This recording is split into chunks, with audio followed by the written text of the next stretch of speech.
So Marvin Vettori coming off a big win against Kevin Holland, who stepped in for Darren Till, who apparently broke his collarbone and had to pull out of the fight with Marvin Vettori.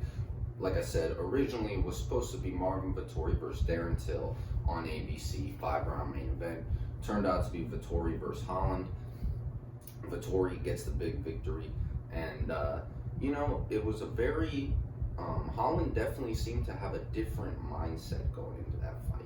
He wasn't talking nearly as much. There was a few points in the fight where he did say something to Vettori. I think maybe even just one moment in the fight where he spoke to him, or at least one, maybe a couple.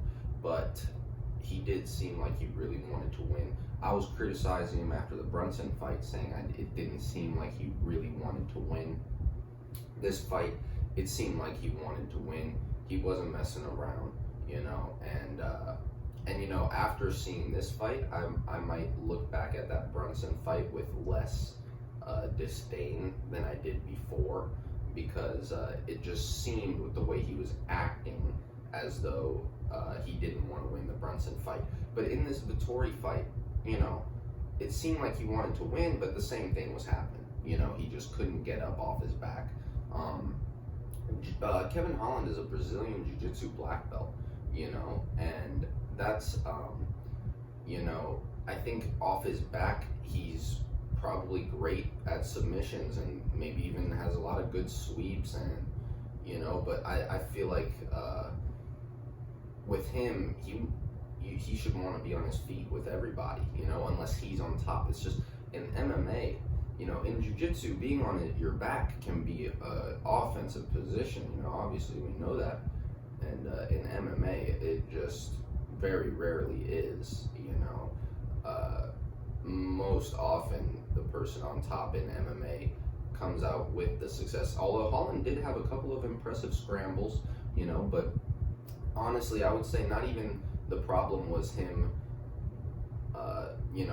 not getting up off his back or not sweeping Vettori or whatever. The problem was just he's too easy to take down, because he did get up a few times, and like the sweep, not the sweep, sorry, but the scramble that he created, there was one specific scramble or two that were pretty impressive, and I don't think a lot of people would have got away with that like he did, not too many people at least. But the problem with him is he's just way too easy to take down, evidently.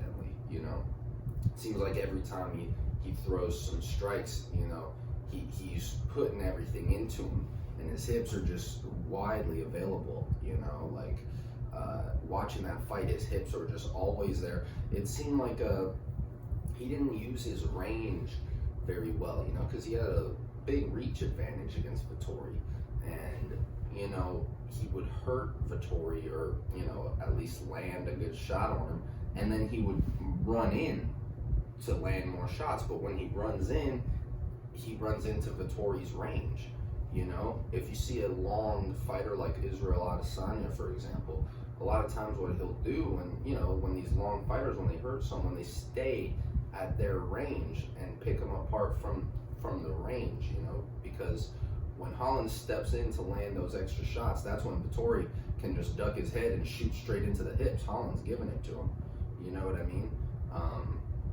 Honestly, after seeing this fight, I don't know if I like Vettori's chances against Adesanya. Don't get me wrong, his wrestling looked great, but like I said, a lot of those takedowns I feel like were Adesanya would not put himself in the same position Holland put himself in that Vettori fight, because every time it seemed like Holland was striking, he was just so focused on striking, so focused on knocking him out. He was not.